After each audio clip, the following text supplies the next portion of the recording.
In an effort to make the internet healthy, happy, and peaceful, the Chinese government recently clamped down on what it deems as online bad behavior. Now, Beijing knows all about bad behavior.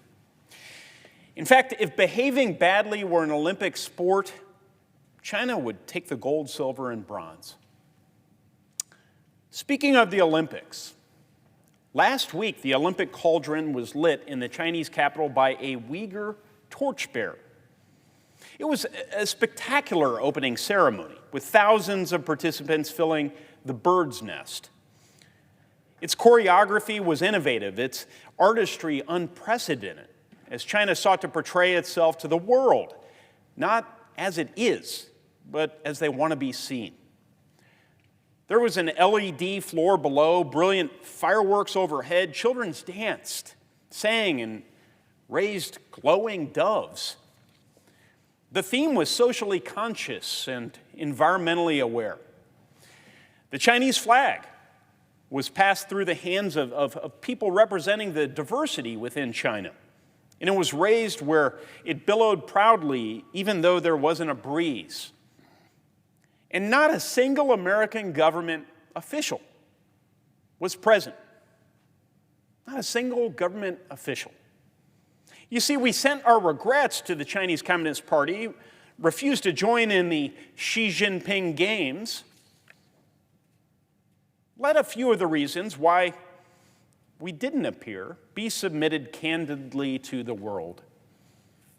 1 million Uyghurs, Kazakhs, Kyrgyz are locked away in gulags, raped, tortured with electric batons, sterilized, forced into abortions, all in an effort to eradicate these religious and ethnic minorities, not just from Xinjiang, but from the face of the earth. Taiwan's sovereignty is continually threatened, with the Chinese flying aircraft streaking across Taiwan's skies. Hong Kong's democracy is strangled. There and across the CCP's domain, dissidents, whistleblowers, and protesters are apprehended, imprisoned, persecuted, and re-educated. Free speech and expression stifled and censored, religious freedom denied. A virus recklessly unleashed on the world, upturning our lives, killing our most vulnerable, closing our businesses, damaging our economy, dividing our people. A nation is hosting a storied athletic competition, but that nation erases its own athletes for telling embarrassing truths about its government. The history, distant and recent, of the Chinese Communist government is one of inhumanity, ruthless violation of the most basic human rights, and aggression towards America and its allies. The Olympic Games in Beijing, spit and polished, even carbon neutral, may present the face of a humane and caring world power, but we are not fooled. We see through the charade a slave state hosting the Olympics, its participants wearing uniforms made by Uyghurs tortured and toiling in labor camps. We see the authoritarian regime behind what the dissident artist Ai Weiwei calls China's fake smile. And we're leading by example. The CCP has the world stage, but we are not in the audience. Our athletes are in Beijing, though. They're on the ice, in the snow, on the slopes, and in the arena, and they should be. They've worked their entire lives for this moment. They're seizing it while we root them on. And I want America's Olympians to bring back every single gold medal. But I also want our athletes to know what the Chinese government might have in store for them. So here are a few hopefully helpful words for our American Olympians. Keep an eye on your bank account. That's right, when you buy a meal or a souvenir in Beijing, you'll be forced to pay for it with the CCP's digital yuan. The Chinese government claims the system creates more efficient payments across its economy, but it's also a way of keeping tabs on your transactions and watching what you buy. Be aware. Think twice about what you buy in Beijing. You see, the International Olympic Committee made no effort to stop the sale of apparel made with forced labor. Not only will China's Olympic team be wearing uniforms likely produced by slave labor, but official Olympic garments could be coming from the same oppressed source. And don't be fooled by uncensoring. The CCP erases any unflattering but accurate portrayals of itself on the internet. With the world watching, it is now promising to lower the Great Firewall, allowing athletes and the press open access to the internet through SIM cards. China's own citizens are afforded no such privilege. Hopefully you brought a burner phone and left your personal devices at home. Keep an eye out for your fellow athletes. Now this is important. Tennis star Peng Shuai disappeared in November after accusing a Chinese official of sexual assault. Her peers in the Women's Tennis Association called for action, an extraordinary showing of solidarity.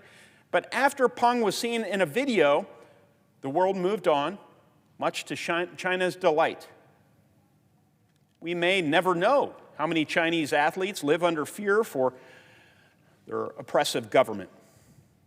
And journalists, by the way, you should be on guard too. You see, there's no freedom of the press in China. Reporters are regularly harassed, censored, and surveilled. In fact, in 2021, China jailed 50 journalists, more than any other nation. During the 2008 Summer Games in Beijing, there were at least 30 cases of CCP officials interfering with reporting and assaulting journalists. And that was when China was truly concerned about making a positive impression across the world. Lastly, and most importantly, to all America's athletes, don't forget this: your country is behind you.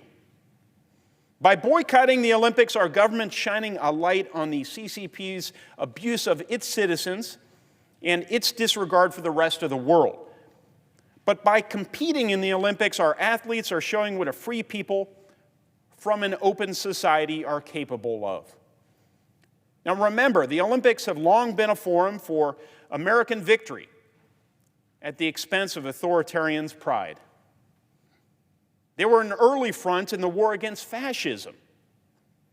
Jesse Owens won 4 gold medals in the 1936 Olympics in Berlin while Hitler looked on, humiliated. His delusion of Aryan superiority burst. When Owens stood on the podium after winning the long jump, he was surrounded by Sieg Heils. But he stood taller, and he stood higher than all of them, saluting Old Glory. But it was Cornelius Corny Johnson who was the first black American to earn gold in Berlin, winning the high jump. The silver went to Dave Albritton, another American, who was also black.